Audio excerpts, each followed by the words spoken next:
Hello, Happy New Year, welcome back to the channel.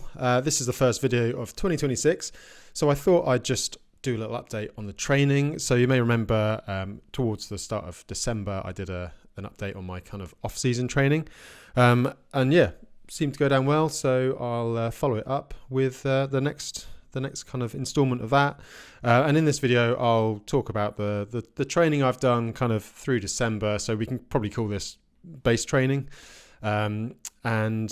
Yeah, talk a bit about what I'm aiming for next year and where I'm at now. Before I go any further though, I do have a sponsor for this video. So Talk Fitness, as I said last time, I've been using Talk products on and off for the last 20 years, pretty much as long as I've been riding and racing. They were one of the first, the first nutrition brand I really saw at the races. I used to be racing cross-country races, and that was where they were focusing. And then when I went on to the sort of 12-hour, 24-hour mountain bike races, Talk were always a big part of that. And I rode for their team for a bit as well. So great products, and nutrition is a pretty key part of training, as I'll explain as we go on. So I've been using Talk. So there's the Talk bars. They're 30 grams of carbs per bar. So basically Talk has their Talk system. So basically everything is 30 grams per unit. So a unit of energy drink is 30 grams of carbs. Talk gel is 30 grams of carbs. A bar is 30 grams. So it makes it quite easy to calculate what you need. So that's the drink here. And probably the product I've used the most, unfortunately, over the last period is the Talk Attack. So this is basically like a high dose, cold and flu. Helps you fight illness.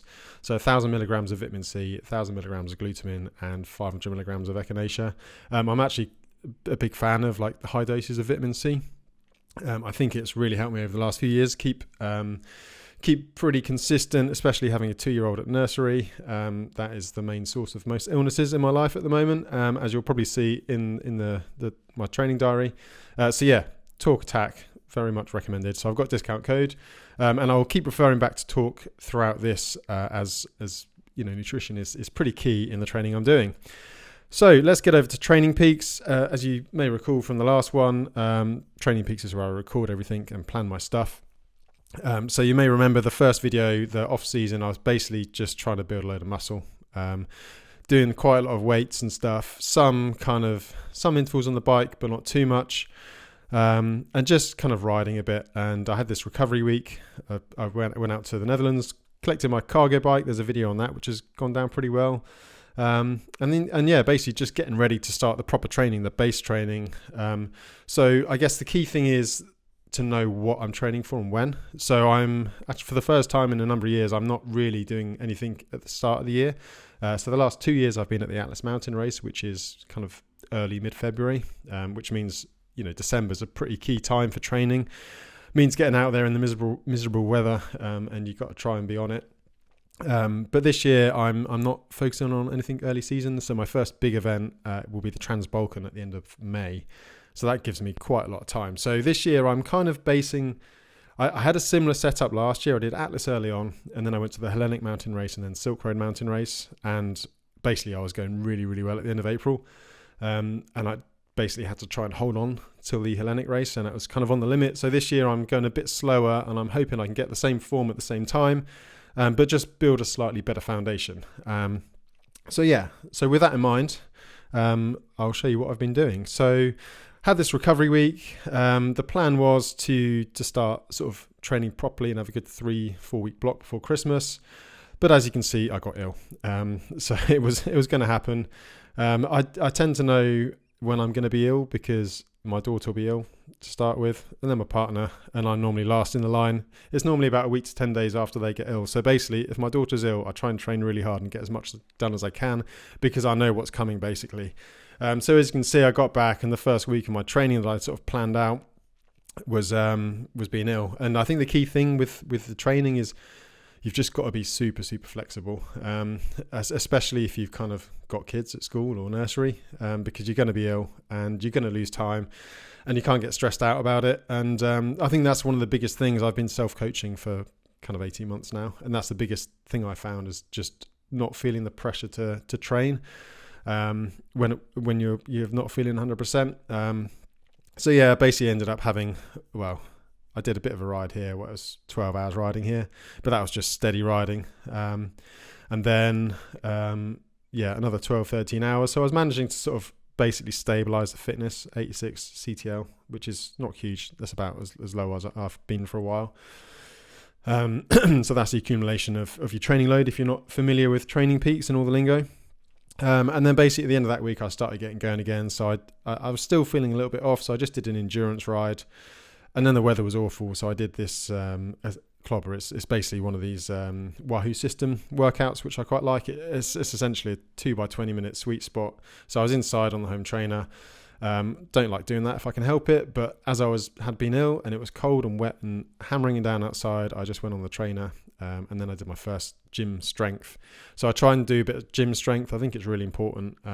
I think my focus over the last few years is I'm not trying to chase a massively high FTP, which I think is it's obviously important, but I think people can get lost just trying to get big numbers all the time. And actually what we need to be training for, what I need to be training for these ultra endurance races, is being really resilient, really sort of tough and consistent, and have a big base of endurance.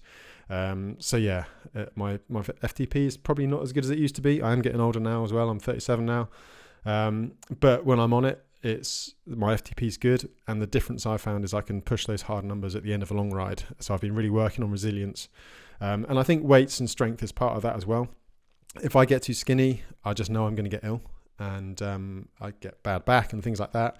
So this winter, I've made a conscious decision to put on as much weight as I can. So I ended up being 76 kilos after this big weight blocks here, which is as heavy as I ever get. I'm fairly light generally. Probably too skinny. I was definitely pretty much 70 kilos after the end of the summer Alps Divide and Silk Road mountain race, like being at altitude at the Silk Road race and not eating the best food and riding a lot, and then going straight into Alps Divide. I was 70 kilos at 6'3", which is 191 centimeters. That's pretty lean. So I needed to put weight on.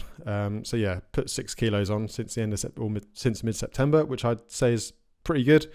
But then you realise actually that you have to drag that around. So then you spend the rest of the year trying to get down to a decent weight again. So got going again. So just endurance rides, did this sweet spot. And I think that's the key. It's sub-threshold, most of what I do at the moment. You'll notice as well, I do a bit of heat stuff. I tend to use that as a bit of a recovery session. I know it's not true recovery, but I tend to try and do 3 days on, 1 day off, 3 days on, 1 day off if I can. Sometimes it's 3 days on, 1 day off, 2 days on, 1 day off, just depending on fitting stuff into the calendar. So you can see here, 3 days, endurance and a bit of sweet spot and strength. Easy day, i.e. heat workout. And then I got more into the routine here. So 3 days on. So I did sweet spot. So basically I'm just pushing that up each time. So 40 minutes in sweet spot, 4 by 10. And then I did fat max. So that is basically you're kind of like trying to train your body to be efficient without going over your LT1, which is the lactic threshold one. So this is kind of a key metric, I think, for these ultra endurance races if you want to be riding all day. And then I did kind of a shorter ride because it was absolutely horrendous weather. But just to keep the intensity up a bit, I did some tempo efforts at the end. I quite like doing efforts at the end of long rides. I think it helps your resilience and fatigue resistance, which again is a key thing for these ultra endurance races. But it was only 2.5 hours, but it was horrendous, that ride. It was on the limit, being warm and being able to brake on the way home, which isn't too much, and which is too much. And I think sometimes you just need to draw the line and get home and not totally destroy yourself. So a little bit about kind of nutrition on these rides. You can see I've basically sort of probably got 3 types of ride. So the sweet spot, like the higher intensity, I want to be trying to get like 90 to 100 grams an hour, certainly in the hour when I'm doing the efforts. I will drop down either side of it a little bit. I think it's important to note that you hear 100 grams, 120 grams, even 150 grams of carbs an hour being used by these World Tour pros, which is all fine and good, and I know it improves performance and recovery. However, I'm not a World Tour pro. I'm not doing road races. I'm not doing long gravel races really. Although if I do long gravel races, I will try and hit those targets. I'm doing races where you're at altitude, you're in remote areas, you're not going to be able to carry 100 grams of carbs an hour. You're not even going to be able to get that through your stomach over a week. And you're more than likely going to be relying on dry biscuits and bread. And if you're lucky, you might get some pasta or some rice or something higher carbs. And I think it's important to to allow your body to adapt to that. So for my intense workouts, I try and aim for that number to help recovery and help do the efforts at the best possible kind of intensity. So for this, I'd take 90 to 100 grams of carbohydrates in a bottle. So I just basically I get the talk powder and I weigh it out on a scale, 100 grams, probably a bit more actually, because there's a few other little bits and pieces in there. So 90 grams of powder is about 80 grams of carbs. And basically I know then that is my energy for that middle sector, the middle hour when I'm doing the hard effort. So I make sure I drink that. And then I'd probably have a couple of gels as well, maybe a gel just beforehand, and maybe a gel after, or maybe a bar. Or I quite often actually, I just use these, I just get the Stroop waffles from Lidl. It's a bit of a treat, or the chocolate ones if it's cold. They don't work so well in summer, but they're quite an effective way of getting, these are 30 grams each. It's a bit of a treat when you're out on the bike. I try not to go on pure energy stuff all the time. And on longer rides, I'll take like a banana or like a bagel with peanut butter. They're, again, 20 to 30 grams of carbs. And just kind of mix it with real food and energy stuff. But for the harder efforts, I'll be doing gels and drink. The fat max efforts, so you're trying to you're trying to basically train your body to burn fat. So you don't want to be going too hard. You go up to your sort of your LT1, so the lactate threshold 1. I'll come on to testing in a second. And I'll basically have 10 to 20 grams of carbohydrates per effort. So with 4 efforts, so they're basically 4 30-minute efforts and then 30 minutes in between. So for those 4 efforts, I'll probably have half a talk bar. So these talk bars, they're 30 grams of carbs in each. So basically I go on the theory that I'm running half a bar per effort, and that's about right. It's kind of one of those things you kind of get to the end of it and you're pretty done. So I normally have a gel in my back pocket or in my top tube bag, just in case I totally run out of energy near the end. But it happens on the first few maybe, and then your body soon starts training and you can feel the difference. I think that's a key session, and I think most people who are doing this, from what I've seen elsewhere and talked to people, are doing something similar to this. You've got to train your body to be burning fat, because when you're in the middle of Kyrgyzstan or on the Tour Divide or even on TCR, when resupply is more abundant, there's going to be times when your body's running low on energy and you need to be able to deal with it. And then the final kind of fueling, principle, basically I have like high, medium and low. So I'd say high is for the hard stuff, low is for the fat max and sometimes some other rides, but not too much. I don't really want to dig into my reserves too much in January. And then the base rides, I'll probably aim for like 50 to 60 grams of carbs an hour, depending on how I'm feeling. If I'm feeling a bit tired, I'll have a bit more. If I'm feeling good, I'll have a bit less. But that's kind of, you don't want to dig a hole, especially when I'm doing like a strength effort afterwards. I kind of I try and make sure that there's enough. I'm not depleting myself, so I've got enough in the tank for strength. Just a note on the fat max, when I do low carb stuff, I know this is a bad example because it's in the middle of the 3-day block. I try to tag it on to the end of the block, just because I feel like it's you do deplete your stores a little bit. So you can see here, the next little section I did, again, the sweet spot. This time I went up to 4x15 because 4x10 was pretty easy, but I just wanted to ease into it. And again, I'll be trying to just up the amount of time I'll do in that zone over the year, and it'll be much more by the time I get to spring. Did my base training, just endurance pace, 4 hours, did the strength in the afternoon, and then I did the fat max at the end of it, because you can be pretty fried, and if you don't get enough carbs in your system during that kind of effort, then you kind of pay the price the next day. So if it's a recovery day, that makes it much easier, and it just allows your body to recover a bit easier. Again, I did another heat workout. Heat, I think, is quite important. I'm not going to go into all the details of exactly what I do because I've found out a little system that works with me, but at the moment I'm just maintaining. It's something I've introduced the last 18 months. It's worked quite well for me. Basically all my races are pretty much at altitude or somewhere hot, or will experience hot temperatures. So I just figure that, I could be chasing threshold power numbers, or I could be adapting my body to what it's going to be, experiencing. So that's what I've gone for, and that seems to work for me. And then I did another, so that was a recovery day. And then I did like a 2-day block here, mainly because I wanted to race cyclocross on the weekend because I really enjoy it. I touched on that before, talking about the base training. Again, also it's pretty good just to touch on like anaerobic and the top end a little bit. I don't really add too much into my training at this time of year. I'll do a little bit further along, but I think a race is good for that. It's just, pushes you a little bit, and it's really good fun, really good for bike handling, gets your reactions up. So yeah, love cyclocross, but it does affect the training a little bit. So ideally I would have done 3 days on, 1 day off. But it didn't quite work out. So I did 2 days there. So I just did a bit of a variation. Basically, it's sweet spot and then some like low cadence efforts at the end there. Then did just a base ride. Again, I was a bit tight for time, so I did 3 hours and then some weights in the evening. Friday was a day off, and then I did 3 hours nice and steady before the cross race. Just not trying to dig too deep before I raced, although my legs were pretty dead, to be fair, by this point. That's the problem with trying to race cyclocross and train. Like, you have to enjoy it, because if you're chasing results and you're doing loads of squats and you're doing like higher volume and then trying to race as well, it just doesn't work out. So I think I was about 10th or something, but it was good fun. So again, 15-hour week, nearly 16 hours on the bike plus the weights. It's normally about an hour for each weight training. And then I had quite a big week. So this was the lead up to Christmas. I had a little bit more time available. And again, it's the same old stuff really, just building. A lot of training is just being really consistent. It's not trying to destroy yourself every session. I'd rather knock it back 5% and not be a mess at the end of it, and then be able to train again the next couple of days. So I got a 5-hour ride in and then some gym afterwards. That was just endurance ride.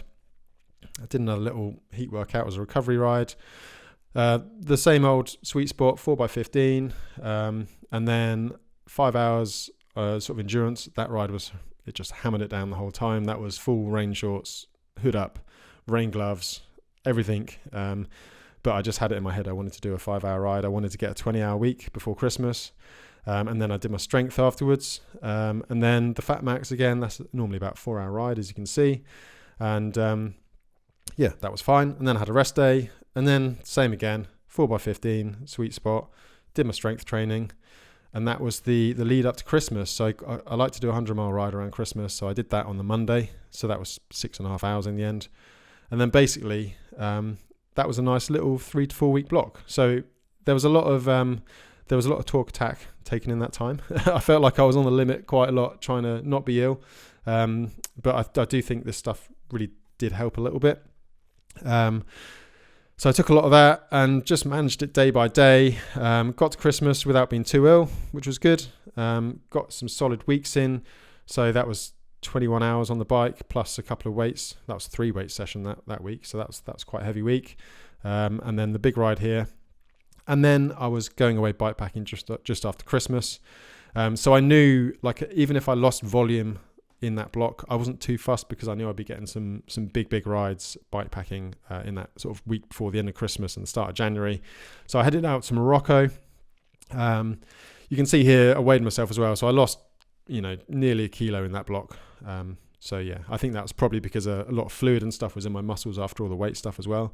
So I was starting to get a little bit more, bit lighter. And yeah, the bikepacking trip. So you can see it was a bit up and down. It wasn't the best. No targets really. I just wanted to get as much volume as possible. Didn't go ideally. So nearly 8 hours the first day, but I got stung on the head by a bee on this first day of the trip. And then by day 2, my head had swollen up massively. I'll put the little clip in and you can laugh at my swollen face. So we only did like half a day or so. I just had to stop and recover. So that it would have been ideal to do. I wanted to do like 5 or 6 hours a day ideally, but it didn't work out. But it was still another 18, 19 hour week, which was nice. And then this week, the second half of the trip, so got a long ride in, and then we lost a day messing around waiting for ferries, which were cancelled, trying to get back from Morocco to Spain. So again, a bit frustrating, lost quite a bit of time. Would have been nice to do 4 or 5 hours, but the next day we did a long ride. That was 9 hours on the bike.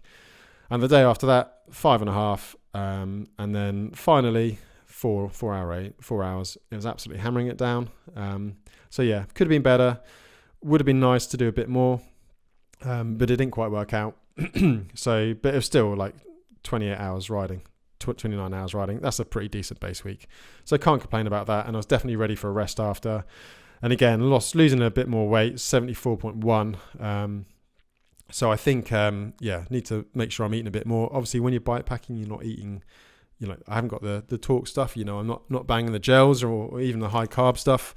It was a lot of bread and basically normal meals. So, kind of lost a bit of weight, but I'm pretty sure I can manage that.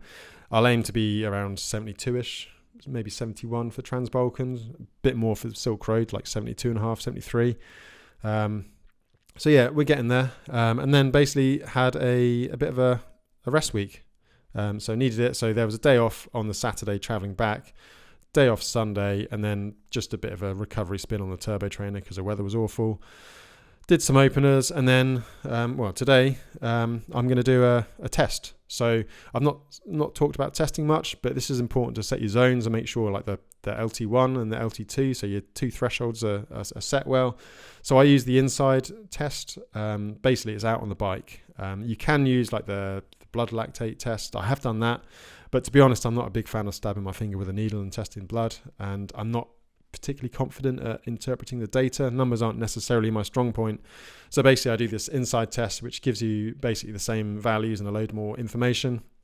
So it's like a 3-minute hard effort, a 6-minute hard effort, and 2 20-second sprints. And then you do things like work out like your body weight and your fat percentage, and it gives you loads of really interesting data. I probably should have done this about a month ago, but to be honest, I knew that I'd be going away and doing that huge week in Spain. I knew I wouldn't be eating enough, and that is going to probably affect the values a little bit. So I figured I'd just wait till the first week of January. I'm pretty confident I'm training at about the right zones. I know some people are going to be sweating hearing that I'm not super accurate, but I'm pretty confident at in my body, and I know my body well enough, having done this for a number of years. So yeah, I kind of went by feel a bit in this month here. And I'll have some data later, and then going forward I'll have plenty of information to really dial in the training as we build up. So heading forward into the next month, it's probably just going to be a variation on what I've done already, a little bit more intensity. Again, I'm not rushing things too much. If I was racing Atlas, I'd probably be doing a bit more kind of top end work, threshold, maybe going over threshold a little bit more. But as I'm not, I'm just going to stick with this, gradually grow the time in that sweet spot zone. Keep doing the fat max, maybe do a bit more time in fat max, maybe extend those rides, and just keep the nice steady long rides and work on the strength. And that's kind of it. So let me know if that's useful, and if there's anything else you kind of want to know. I know it's a bit geeky, but I'm sure there's an appetite for it out there. Thanks again to Talk. I've got a discount, so I'll put a link and everything down in the description. And got some videos coming up in the next month about the trip to Morocco and Spain. So keep an eye out for those. Thanks for watching, and see you again in the next one.